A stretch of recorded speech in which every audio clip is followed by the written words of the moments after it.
and Beverage Magazine Live, bringing food and beverage to life with your hosts, James Beard Award winner Jennifer English and Food and Beverage Magazine publisher Michael Politz. Featuring leaders in the hospitality, branded food and beverage, and CPG industries, many of whom are Jennifer and Michael's friends in the business, for an informal and informative conversation where friends in the business share the latest intel, ideas, and best practices.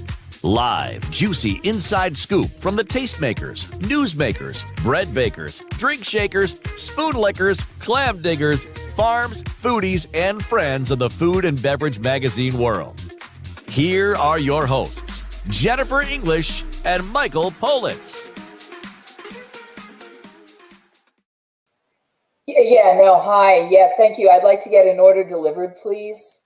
Yep, my name's Jennifer English, and I'm having an absolute craving for hot chicken and waffles. What do you mean you don't have them? Would I have to go to Hot Chikn Kitchn? They're the best? Thank you. I'm going to call them right now. Oh, hi, everybody. The Hot Chikn Kitchn is coming. The chicken and waffles are coming. Hot Chikn is coming to the Food and Beverage Magazine Live family. Hi, everybody. I'm Jennifer English, your editor at large, and I am so excited because I've had a craving for hot chicken. And I think I've met some of the guys who are doing some of the most exciting versions of hot chicken. Well, we're going to find out. They're going to join us now. Frederic Gilmore and Anthony Sarago are joining us from the Hot Chikn Kitchn in Virginia. They join us live. Oh, look at that. Look at that. I love this. These men are taking this seriously and deliciously. And they're cooking with love. Oh, who doesn't want that right now? Come on. There's the hot chicken. The chicken looks angry like I knew that guy. Gentlemen, Chef Frederic Gilmore, welcome. Thank you. How are you? I love that you are coming to us live, that we are joined together in your Hot Chikn Kitchn. Yes, absolutely. We appreciate you having us, and we're excited to be here. Tell us a little about where you are, because you're in the heart of what I would call fried chicken country. Yeah, so a little bit about where we are. We're out of Woodbridge, Virginia, currently, and we really wanted to bring the Nashville-Style to the area. We saw a need for it. We love the food itself, and so really what we decided to do was bring a little bit of that Southern comfort right here to Woodbridge, Virginia. Oh, look at this! Wait, did you just make that for us? Yes, ma'am. I wish we could send it to you right now. Oh, you got to take a bite from me and tell me how crunchy and delicious. Tell me the flavor. One of you bite and one of you talk, because so many people are watching this right now that are having a craving, and you need to tell me, how did you come up with this amazing recipe, and what exactly is it that we're having? All right, I'm going to let Anthony bite it while I explain the food. Go ahead, Chef. So we are in Nashville. Look at that. There it is. We are a Nashville-style restaurant. And one thing in the beginning process of this great opportunity that was given to me, we wanted to make sure that we didn't copycat anybody. We wanted to be our own. We wanted to definitely bring our own style, our own flair of hot chicken, right? So instead of using powdered heat on any of our heat levels, we actually infused all of our sauces with the pepper that we would use for that heat level into our base sauce. So we have a base sauce, we have an afterburner sauce, we have an angry hot, and we have our medic sauce. Nice. At the base level, it's going to be more of a sweet and tangy sauce. It's cayenne peppers, right? And another secret ingredient that we use, obviously. And then moving up, we have our habanero at our afterburner. We are using scorpion pepper for our angry hot, and reaper pepper with a couple other different peppers, a little trick there for our medic sauce. So let's talk a little bit about what hot chicken is, because in the last 24 months, it's taken the country by storm. It's existed where it was invented, and people knew it and loved it. But how did we come to be turned on to become the hot chicken nation that we've become? So really, it goes back to our why, and I think why we're doing this. Traditional Nashville-style chicken is dipped in that thin layer of oil after it's fried and coated with the pepper rub. And really, we felt that it lacked flavor, and we also felt it didn't really need that double dip in oil. So when we decided to infuse the peppers into the sauce, we felt that it would create a taste level that would just blow your taste buds away. Really, we felt that through the food, it was a great vehicle for us to create an inclusive place for all, which is ultimately our goal and our mission. What should hot chicken be? I'm sorry, Jennifer? What should hot chicken be? Hot chicken should look like you, Jennifer.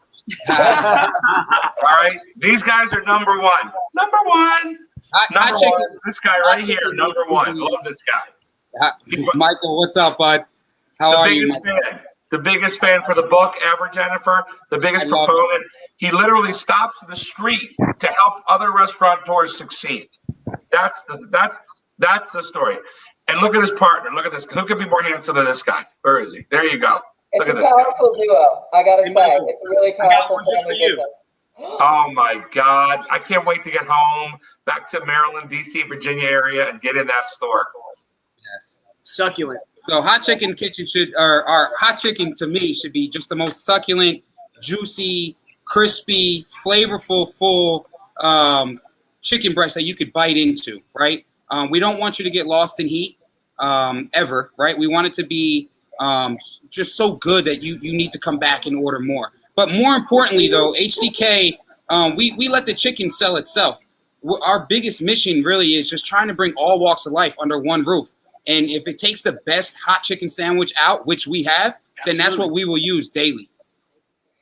I love that you said it that way, too. So thank you for helping us understand.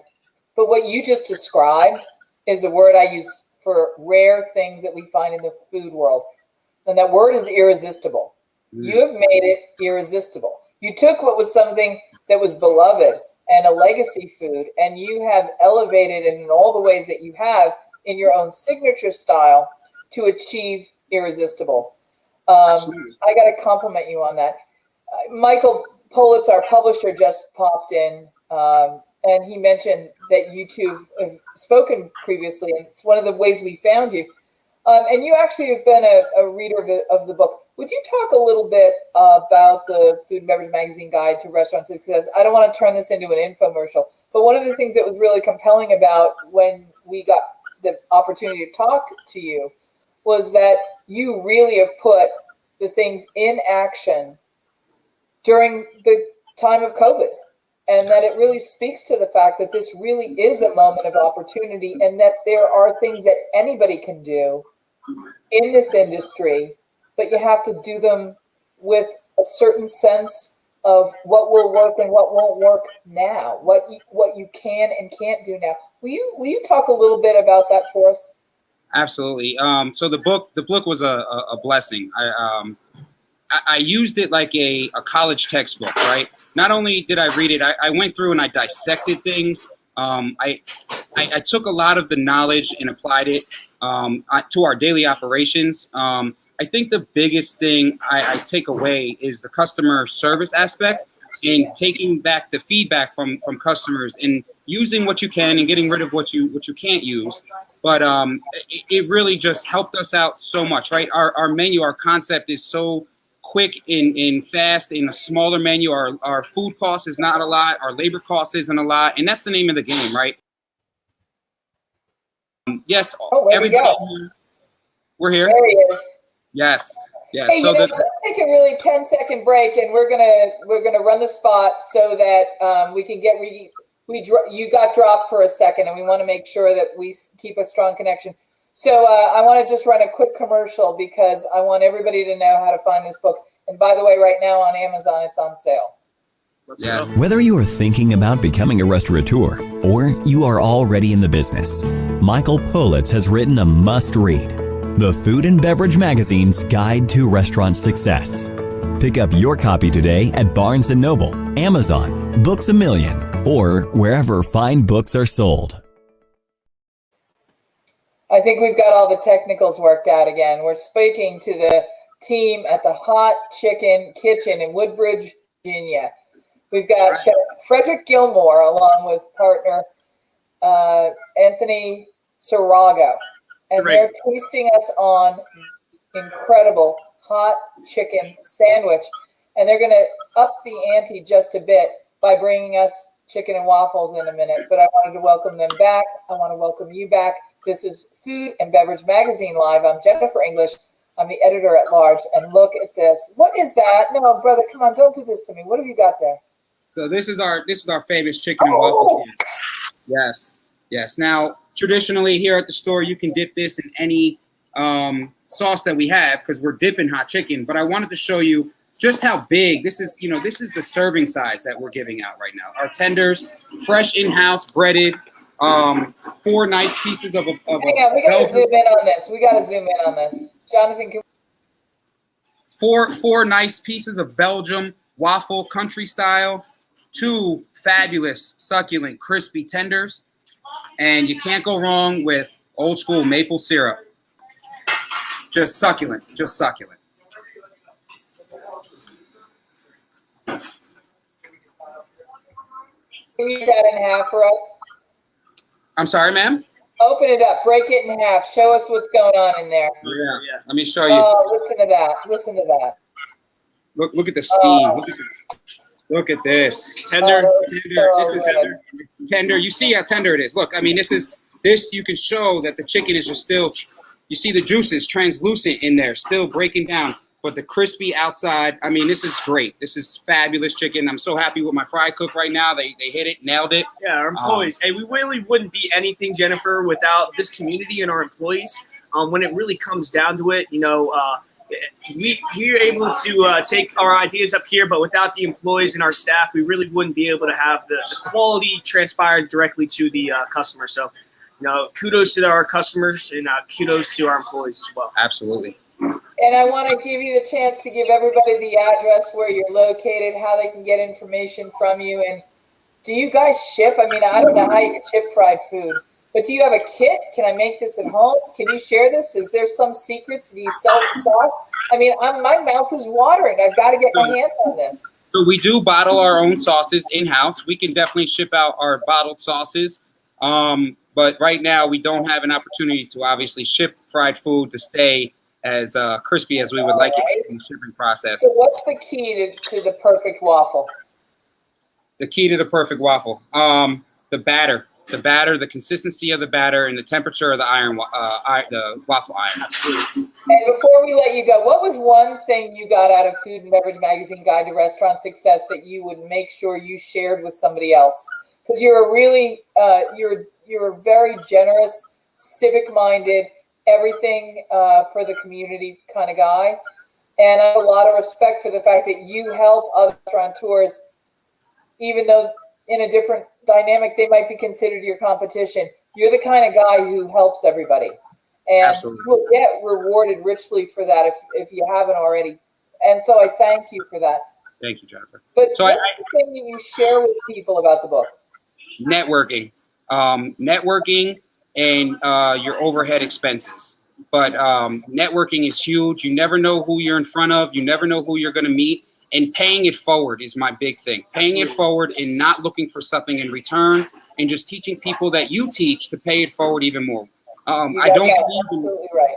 Absolutely. I don't believe in competition. I believe that the American dream is still available and we all can make it. And together we should make it and help each other out.